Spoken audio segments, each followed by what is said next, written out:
today is a glorious day, lots of amazing clouds in the sky, and nice and sunny, perfect again for ND10000 use. So I've made the gamble and I'm heading way up to the north of Okinawa to a site that I know has the potential for many different compositions, especially with the where such a long exposure is needed, and hopefully we'll come back with some incredible shots today, but in the interim, to get there, I'll leave you with a nice little time lapse. It's probably going to take about another hour to get to location, but we'll speed that up with the magic of time lapse. Boom.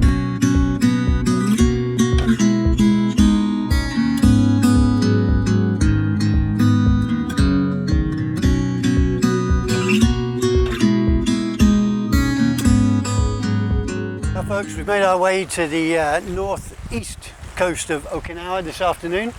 After a long drive, I found some water that's a bit agitated, but not exactly how I'd like it, but still it should render a very nice image. We've come to a location called Ienahama, which is very popular with campers, with fishermen, not so much with swimming because there are some pretty dangerous currents that head out, some rip currents that head out through some of the channels here, but it is absolutely such a beautiful location. Check this out. So this is going to be our composition. I've got all of these rocks, okay, from over here on the left, this nice pinnacle here, a couple of pinnacles, and then this far rock out on the right hand side there. There's not as many clouds in the sky as I'd like. There are some, which is good.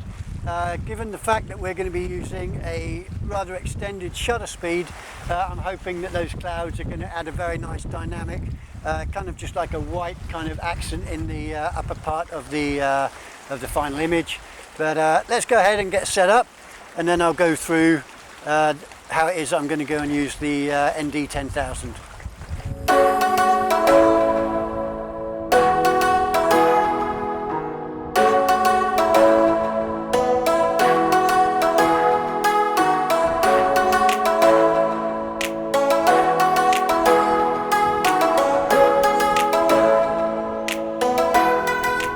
Well, first off, I'm going to apologise if you've got wind, as in the wind that is getting picked up on my mics. Beautiful day up here in the north, but a little bit windy. But nonetheless, I've got my tripod set up, the composition sorted. We've changed a little bit. Oh, nearly fell over. Changed a little bit, and I've come up to a slightly higher elevation, just so I can get the complete scene in the shot, and there we go. So that's going to be the main composition there. Now there are some clouds in the background, so I'm hoping that that's going to be an awesome aspect to the shot. If I turn this way, I might be able to cut down some of the wind. So how am I going to set up? Okay, so first things first, my horizon is interrupted by the large pinnacle that we've got just out here. If I turn the camera, you'll be able to see it. So this large pinnacle that we've got out here, the horizon's interrupted, same with this one and this one over here.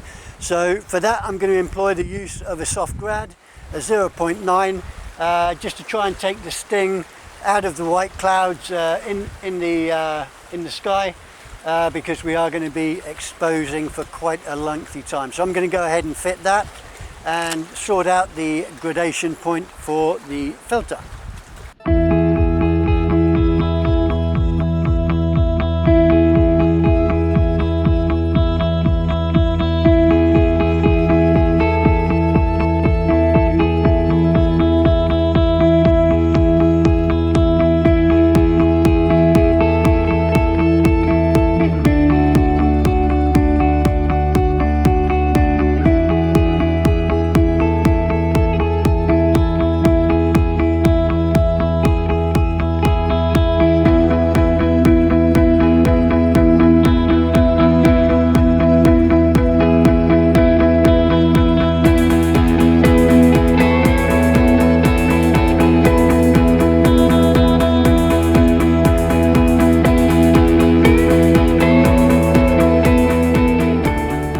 is the puppy I'm going to be shooting today. This is the ND10000, a relatively new product from KANI Optics. So this is going to be the hoofer.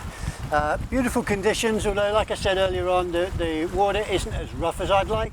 But this is just going to be one location that we're going to be one of the locations we're going to be shooting today.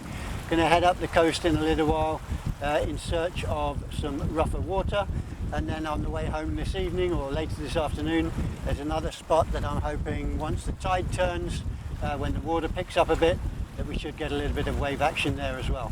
But that's by the by. We're going to go ahead and shoot this guy. Now, the one thing I found is that trying to calculate effectively extended shutter speeds when you're using such extreme ND filters as this one. This one, ND10000, is actually equivalent to about 13.5 stops of light.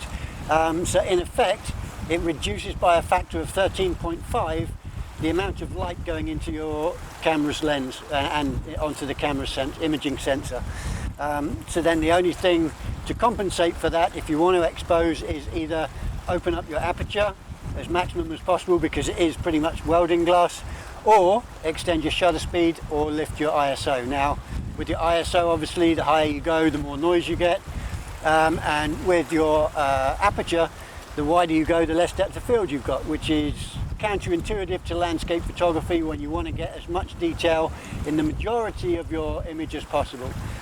So normally for landscape imaging, I'm working at about between f11, f16, and so where this filter is concerned, f16, even at ISO 100, in the middle of the day, when you've got an amazing amount of light as we've got here today, you're still going to be looking at exposures in the minutes.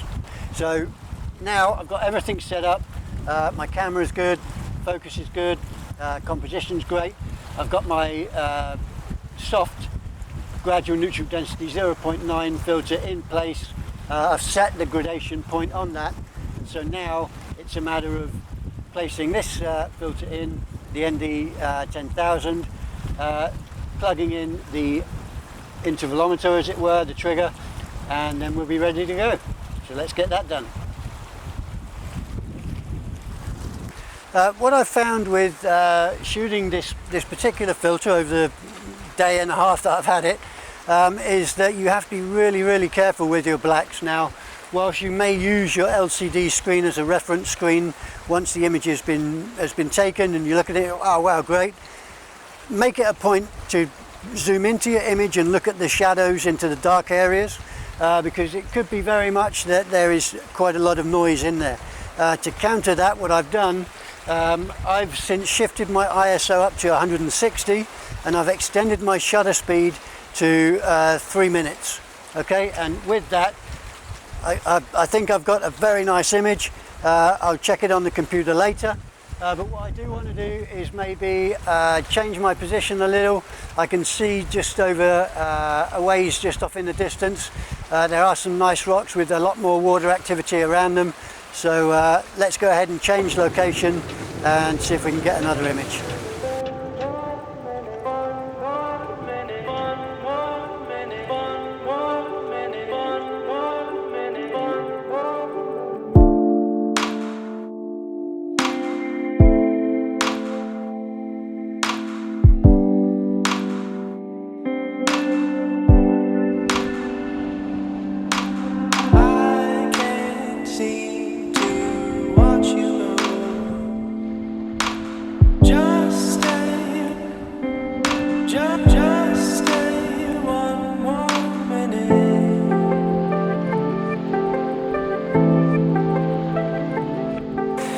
As you can see, we're set up here.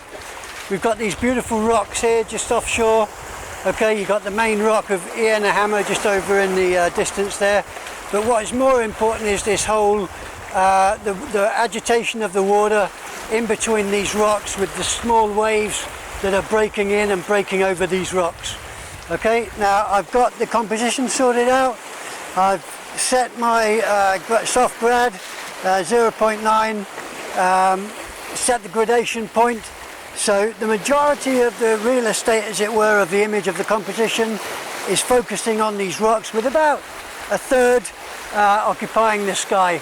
Now in the near distance the clouds are zipping across the sky pretty fast, but in the far distance it seems to they're taking, the effect is going to take a lot longer for them to sweep across. So just focusing more on this water, the swirling water of around these rocks here. I've got the filter in place, the ND10000. Now I'm using the internal intervalometer of the Canon EOS 5DSR, which also has a bulb exposure mode, and I've set that to an exposure time of 3 minutes and 30 seconds. I'm at ISO 200 and aperture f16, so hopefully we should be good to go. I'm going to trip the trigger and I'll catch up with you in 3.5 minutes. Now whilst I'm waiting for the exposure to happen, what I will say is that during such a long exposure, what is a good idea is to cover up the eyepiece to stop any stray light going in through the eyepiece, and also to put a shade just over the filters there, just with my hand, and that way that stops any light going down in between the filters and the to create any like light streaks or anything like that. So just a couple of points. It may not have an effect, depends if the sun like it is today is overhead and really harsh, but what you can see behind me is the water's going crazy, so the effect on this long shutter should hopefully be very nice. Ah man, what an absolutely beautiful image. I'll knock it up on the screen at the end, but I think we need to get our glad boots on, get our happy boots on, and go and find another composition, because today it will certainly be a good day of imaging.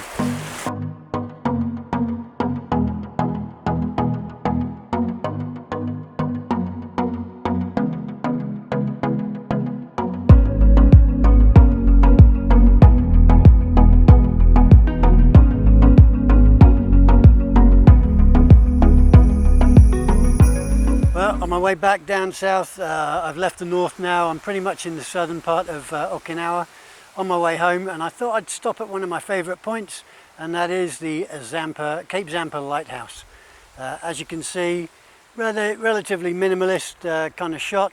All we have is this nice leading line of the cliffs going all the way off here up into the distance, the lighthouse in the middle, and the thing that really gets it for me is this: you've got this kind of like worn white rock. This is where the fishermen generally kind of work their way along the cliffs here, and over time that rock has become worn white, but also up in the sky we've got these nice wispy clouds, so I thought, why not? Looks like a good, cool opportunity. It doesn't always have to be moving water. Clouds can also play an integral role in super long exposure as well, to create a very nice kind of special effect in the sky. And that's what I'm hoping to accomplish with this shot. On the camera I've got the Premiere soft gradual neutral density 0.9 filter alongside the ND10000. I'm at f16, ISO 125, and I'm in the midst of a 4.5 minute exposure. So let's give it a short while and see how we get on.